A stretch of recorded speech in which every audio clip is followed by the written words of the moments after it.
യുദ്ധം അവസാനിപ്പിക്കാനും ഇറാനുമായി കരാറിലെത്താനും American president താൽപര്യം അറിയിച്ചു വന്ന ഇസ്രായേൽ പ്രധാനമന്ത്രി ബെഞ്ചമിൻ നെതന്യാഹുവിന്റെ വെളിപ്പെടുത്തൽ വരികയാണ്. ഇറാനുമായുള്ള ഏത് കരാറും ഇസ്രായേൽ താൽപര്യം സംരക്ഷിക്കുമെന്ന് നെതന്യാഹു പറഞ്ഞിരിക്കുന്നു. US ഇറാൻ ചർച്ച ഈ ആഴ്ച തന്നെ നടന്നേക്കും എന്നാണ് റിപ്പോർട്ട്. പാകിസ്ഥാനിലെ അലഹബാദാണ് വേദിയാവുക. ഇതിനിടെ ഇറാനിലെ വൈദ്യുതി നിലയങ്ങൾ വീണ്ടും ആക്രമണമുണ്ടായി. വൈദ്യുതി നിലയത്തിന്റെ പൈപ്പ് ലൈൻ തകർന്നു എന്നാണ് നമുക്ക് ലഭിക്കുന്ന വിവരം. ഇസ്ഫഹാനിലെ പ്രകൃതിവാതക കേന്ദ്രത്തിലെ ഓഫീസിലും ആക്രമണമുണ്ടായി. സൗദിയിലേക്ക് അതേസമയം ഇന്നലെ രാത്രി മുതൽ പുലർച്ചെ 4 വരെ 24 ഡ്രോണുകളെത്തി. കുവൈറ്റിലേക്ക് മിസൈൽ ഡ്രോൺ ആക്രമണ ശ്രമങ്ങളും ഉണ്ടായി. അത് പ്രതിരോധിക്കപ്പെട്ടു. MCA നാസർ ചേരുകയാണ്. നാസർ, 2 പ്രധാനപ്പെട്ട കാര്യങ്ങൾ. ഒന്ന്, ഇന്നലെ രാത്രി ട്രംപിന്റെ പ്രഖ്യാപനം വന്നതിന് ശേഷവും ഇറാനിലെ ഊർജ്ജ നിലയങ്ങൾ ആക്രമിക്കപ്പെട്ടു. അതിലും പ്രധാനപ്പെട്ടത്, ഒരു ചർച്ച നടക്കാൻ പോകുന്നുവെന്നും ആ ചർച്ചയ്ക്ക് എതിർപ്പില്ലെന്നും ഇസ്രായേൽ പറയുന്നു. ശരിക്കും ഇസ്രായേൽ അനുവാദത്തോടു കൂടിയ ഒരു പുതിയ നീക്കമായി ഇത് മാറുകയാണോ?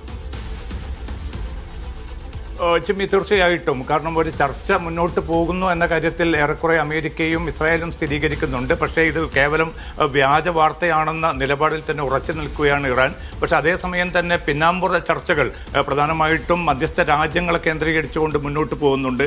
അല്പം മുമ്പ് ഇറാൻ വിദേശകാര്യമന്ത്രി അബ്ബാസ് അറാഗ്ചി ഈജിപ്ത് വിദേശകാര്യമന്ത്രി അബ്ദുൽ ലത്തീഫുമായിട്ട് വളരെ വിശദമായി തന്നെ ടെലിഫോണിൽ സംസാരിച്ചു. ഇപ്പോൾ ഈ സംഘർഷം ലഘൂകരിക്കാനുള്ള നീക്കങ്ങളുമായി ഇനിയും തുടർ ചർച്ചകൾ നടക്കുമെന്നാണ് ഈജിപ്തും ഇറാനും അറിയിച്ചിരിക്കുന്നത്. അപ്പോൾ മധ്യസ്ഥ രാജ്യങ്ങളായിട്ടുള്ള തുർക്കി, ഈജിപ്ത് ഉൾപ്പെടെയുള്ള, അതോടൊപ്പം തന്നെ പാകിസ്ഥാനും, ഈ രാജ്യങ്ങൾ കേന്ദ്രീകരിച്ചുകൊണ്ടാണ് ഇപ്പോൾ ചർച്ചകൾ മുന്നോട്ട് പോകുന്നത്.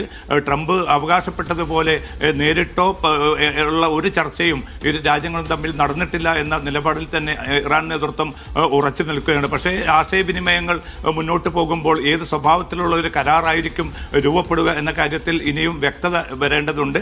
5 ദിവസത്തേക്കാണ് ഇപ്പോൾ ഇറാന്റെ ഊർജ്ജ കേന്ദ്രങ്ങൾക്ക് നേരെയുള്ള ആക്രമണം അമേരിക്കയും ഇസ്രായേലും ഉപേക്ഷിച്ചിരിക്കുന്നത്. 5 ദിവസത്തിനുള്ളിൽ ഒരു കരാർ രൂപപ്പെടുമെന്നൊരു പ്രതീക്ഷയാണ് ട്രംപ് പങ്കുവച്ചിരിക്കുന്നത്. പക്ഷേ അത് എത്ര എളുപ്പമാണോ എന്ന് ചോദിച്ചാൽ വളരെ സങ്കീർണതകൾ നിറഞ്ഞതാണ്. കാരണം ഇറാൻ തങ്ങളുടെ പ്രഖ്യാപിത നിലപാടിൽ ഉറച്ചു നിൽക്കുകയാണ്. ആ ഉപാധികൾ പ്രധാനമായിട്ടും ഒന്ന്, ആക്രമണം പൂർണ്ണമായിട്ട് നിർത്തിവെക്കണം. അതോടൊപ്പം തന്നെ ഈ നടത്തിയ ആക്രമണത്തിനുള്ള ഉചിതമായിട്ടുള്ള നഷ്ടപരിഹാരം ലഭ്യമാക്കണം. ഭാവിയിൽ ആക്രമിക്കുകയില്ല എന്ന് അന്തർദേശീയ തലത്തിൽ തന്നെ രേഖാമൂലം ഉറപ്പ് നൽകണം എന്നതാണ് ഇറാൻ മുന്നോട്ട് വെച്ചിരിക്കുന്ന ഉപാധികൾ. അതേസമയം അമേരിക്കയും ഇസ്രായേലും മുന്നോട്ട് വെക്കുന്ന പ്രധാനപ്പെട്ട ഉപാധികൾ എന്നത് ഒരു 5 വർഷത്തേക്കെങ്കിലും ബാലിസ്റ്റിക് മിസൈൽ പദ്ധതി നിർത്തിവെക്കണം. അതോടൊപ്പം തന്നെ യുറേനിയം സമ്പുഷ്ടീകരണത്തിന്റെ തോത് കുറയ്ക്കണമെന്നതാണ്. ഇത് ഒട്ടും സ്വീകാര്യമല്ല എന്നൊരു നിലപാട് നേരത്തെ തന്നെ ഇറാൻ എടുത്തതാണ്. അതുകൊണ്ട് ചർച്ച എത്ര കണ്ട് മുന്നോട്ട് പോകും എന്നൊരു ആശങ്കയുണ്ട്. യൂറോപ്യൻ രാജ്യങ്ങളും ചൈനയും റഷ്യയും ഒക്കെ ഈ പ്രതിസന്ധി തീർക്കാനുള്ള നീക്കത്തിൽ സഹകരിക്കണമെന്ന് അമേരിക്കയോടും ഇറാനോടും ഇന്നലെ അമേരിക്ക പറഞ്ഞതിൽ നിന്ന് വ്യത്യസ്തമായി ഇറാന്റെ ഊർജ്ജ നിലയങ്ങൾക്ക് നേരെ ആക്രമണം ഉണ്ടായിരിക്കുന്നു. അങ്ങനെ സംഭവിച്ചാൽ ഗൾഫിലെ വെള്ളം ശുദ്ധീകരിക്കുന്ന ശാലകൾ തകർക്കുമെന്ന് ഇറാൻ പറഞ്ഞിരുന്നു. അങ്ങനെ എന്തെങ്കിലും നീക്കം ഇറാന്റെ ഭാഗത്തു നിന്നുണ്ടോ ഇതുവരെ?